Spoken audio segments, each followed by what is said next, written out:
Welcome back sa aking YouTube channel. Para sa mga first time lang pa na manood, please click mo na yan, Jeremy's TV, Manila. Anyway guys, wala nang bayad o libre lang, tulong mo na lang din sa kapwa mo. Alright, thank you very much po. So topic natin ngayon po today's video, mga DDS vloggers, naglabas ng listahan, ipapatumba daw sila. Yan guys, yan ang mga laman ng mga DDS vloggers ngayon. Naglabas ng listahan na may plano daw ipatumbahan ng mga vloggers na to. Kaya habang umiinit ang banggang Marcos Romualdez at Duterte, diba? Ngayon, di tumitigil si Duterte, guys. Atake ng atake kay Romualdez. Habang nagbabakbakan yung Duterte Marcos Arroyo, diba?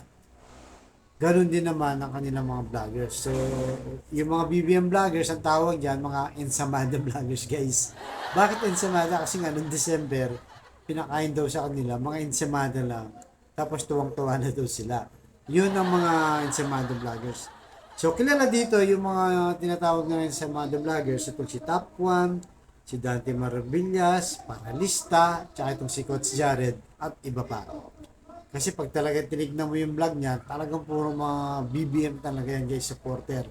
At iyan ang mga may direct na access sa Malacanang. So kung maalala nyo dati, sila nga yung pinapunta sa Malacanang noong December na hanggang ngayon supporter pa, pero marami nang kumalas sa kanila. Karami, yung iba nga dito, ito yung mga DDS vloggers, tapos sumuporta din sa Tambalang Marcos at Sara. So kalaunan yun na nga, nagkasira-sira na sila, tapos yung iba doon nawala na, yung iba na stay. Ito na mga iba dito na sinasabi nila at sa kanila rin mismo nang galing ang salitang budol. Yan, kaya nila Maharlika. So ngayon, ang nakikita natin mga DDS vloggers na talagang pinakikinggan, pinapanood ng mga followers nila na nagiging basihan nila kung paano nila ipagtanggol itong mga Duterte supporter. So number 1 sa listahan itong si Maharlika. Yan daw ang mga ipapatumba. Pangalawa itong si Sasasot na alam naman natin na identify ito na maka-China guys. Pagka pinanood mo yung mga ano niya, puro maka-China at laban din kay BBM. Ganon din yung si Maharlika guys. Itong si Banat Bay at saka itong si Coach Oli, magkapatid to. Idol natin to nung panahong election guys, 2022. Kasama natin ito. Mga pro-isko to sa presidente maka-isko. So, yun ang doon tayo nagkakasundo sa pro-isko nila. Tapos dun si General Macanas na supporter na ni BBM at kayon, talagang matinding kritiko rin ni BBM. Si Bagong Lipo na yan guys, yung medyo kaan natin guys, may salamin din yan. Yan, yung naglagay ng screen dyan. Yan ang title o thumbnail ng kanyang vlog. Tsaka itong si Princess Maui, nakasama din doon pumunta sa Malacanang. Tapos umalis din. So sila ngayon yung identified na ipapatumba daw. So kaya yung bakbakan ngayon guys, pero ang puntirya ng mga DDS na to lagi, si Lisa Marcos at saka si Martin Romualdez. Ang banat nila dun sa dalawa. Talagang inaatake yan. Pero nagtataka ko sa kanila, di ba? Yung mga pinagagawa ni Marcos ay ni Lisa Marcos sa ni Romualdez. Sa tingin nyo ba guys, walang blessing si BBM dyan? Siyempre tahimik lang siya para lalabas, para neutral siya, di ba? Hindi siya kampi kay Sara, hindi na siya kampi sa tambalang Lisa Marcos at Romualdez. Pero kung titignan mo, di ba? Titignan mo mas malalim, natural kakampihan sa asawa niya. At itong kay Martin Romualdez na pinsambu niya at pinagkatitiwalaan niya. Diba? So, lahat ng kilos nito, tayo guys, naniniwala tayo, lahat ng kilos, lahat ng galaw nila, lahat ng desisyon nila, may basbas ni BBM yan. Hindi lang pinupunti rin si BBM nitong mga to guys. Yan ang hindi nila maisip. So, tingin nyo ba, gagawa yan ganyang aksyon ng walang blessing si BBM? Tahimik lang kasi, yun ang presyon na natin ni BBM. Kaya nga sinasabi rin ba, weak leader daw itong si BBM, di ba? Kaya parang ang nasusunod si Lisa Marcos na kanyang asawa na yan ang laging inaatake ng mga DDS vloggers at itong si Martin Romualdez. So ngayon, yung si Marlica guys, dati pinapanood ko yun lagi. Okay naman yung mga banat niya kay BBM, meron naman doon makatotohanan.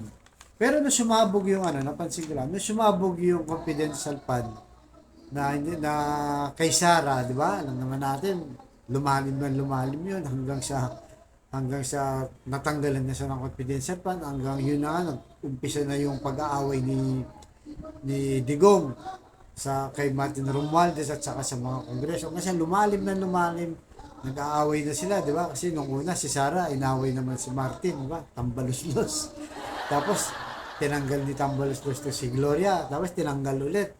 So, habang lumalalim yan, nakikita ko itong si Maharlika, ang sabi niya, nung sumabog yung confidential fund kay Sara, ang sabi niya, kailangan ipa-impeach yan.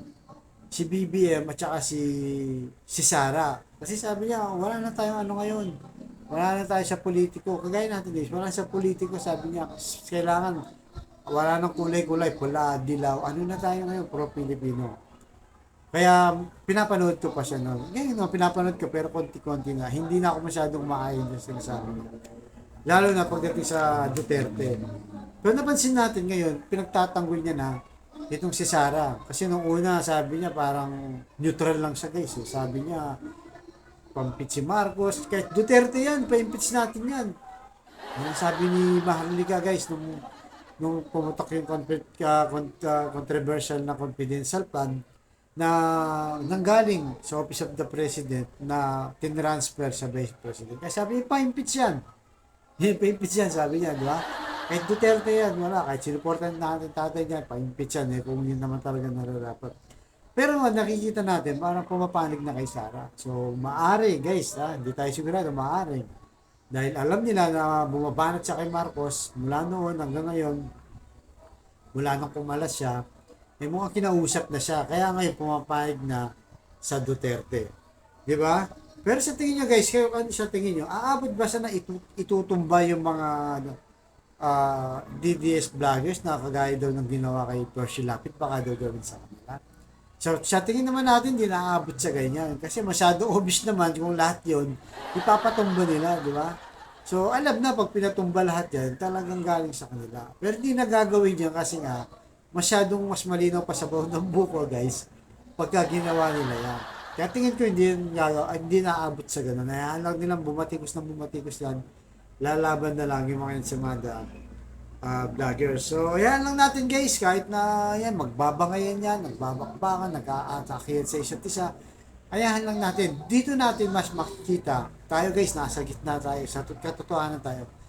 Dito natin makikita na ang Ensamada vloggers at DDS vloggers sa politiko sila nakatingin. Di ba? Kahit anong mangyari, yung mga Ensamada vloggers, pagtatanggol si BBM kahit may mali ng desisyon, pagtatanggol si Lisa kahit may mali ng desisyon, at ipagtatanggol itong si Romualdez. Di ba? Ganun din, vice versa. Ano mang gawin na Sara Duterte, kagaya ng controversial plan, sinasabi nila, sinisiraan daw si Sara.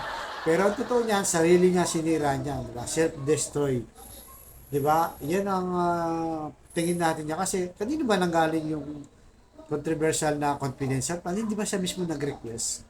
Kung hindi pa nalaman nila Franz Castro na may confidential plan, hindi yan puputok guys. Makakalusot yan at every year meron niyang confidential plan. Pumutok. Tapos nagkaaway-away pa sila. Kaya may magandang naidulot, di ba? Yung pagbabangay ng Marcos Duterte na to. Lalo ng mga vloggers nila, di ba?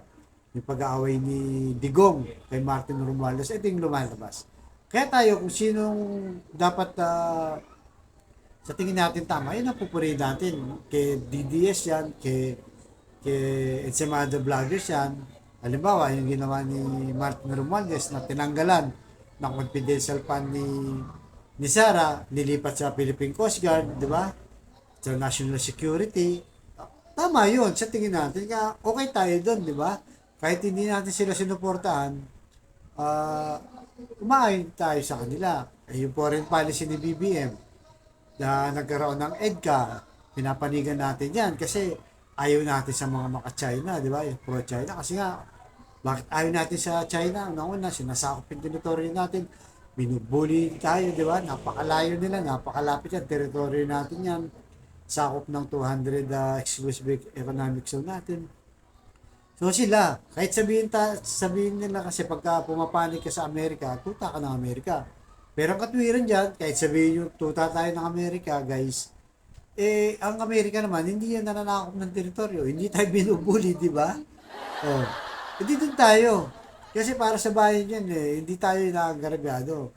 Sila, China, harap-harapang pumubuli, naging best friend pa ni Digong. Anong ginawa? Wala. Lalo lang sasa yung China na ngayon lumalabas lahat, di ba? Yung pambubuli nila kasi nung panahon daw ni Digong talagang nakita naman natin yan, hindi lumalabas, pinagbabawalan silang i-broadcast. Ngayon, anumang kilos na ginagawa ng China, binobroadcast ng BBM administration. So, saludo tayo doon, di ba?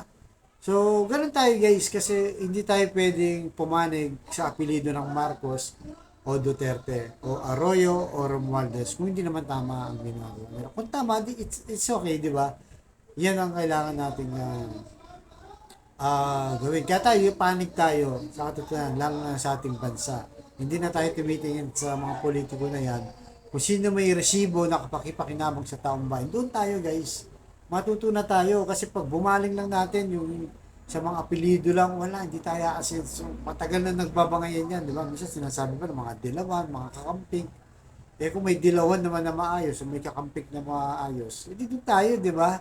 So, kagaya niya, kilala de Lima, isa siyang talagang kakamping at dilawan. Pero nakita naman natin, saan tayo nag-base? Sa korte, ang korte ang nag-decide. Diba? Yung unang dalawang kaso niya, dismiss. Sino nag-decide niyan? Ang kakamping ba? Hindi naman, di ba? Ang korte. At ngayon, sumunod ngayon, yung pag-bail niya, o yung paglaya niya pansamantala, korte din, di ba? Hindi kakamping, hindi dilawan, di ba? Hindi Marcos ang nagpalaya, ang korte. So doon tayo sa korte kasi yan ang nakalagay sa ating konstitusyon. Kaya doon tayo papanig na may pakinabang dahil yung ganyan nangyayari, may pakinabang sa bayan, di ba? Kasi itong si Dilima, siyempre magiging simbolo yan na may iral na batas, di ba? Tapos yung mga DDS vloggers, sinasabi nila, nagsabuatan daw si Marcos tsaka si Dilima, di ba? Tsaka si Romualdez, ganun Kung wala ng desisyon na maayos, puro paninira na. So, wag po tayong kumilong sa ganyan. Matuto na tayo, di ba? Pinagbigyan na natin sila. After 6 years, si Duterte, sabi niya, para sa pagbabago. Gaganon siya, di ba? Ano nangyari? Wala naman, di ba? Wala naman nagbago sa Pilipinas, di ba? Okay, BBM naman, nangangako ng 20 pesos ng bigas, wala rin nangyayari hanggang ngayon. Sa ibang siguro yung policy, pero sa inflation, sa taas ng presyo ng bigas. Ngayon guys, tumaas na naman ng bigas. Yung dating binibili kong kukoyo guys na 58, ayun 64 na. 6 pesos na ang tinaas per kilo guys ha.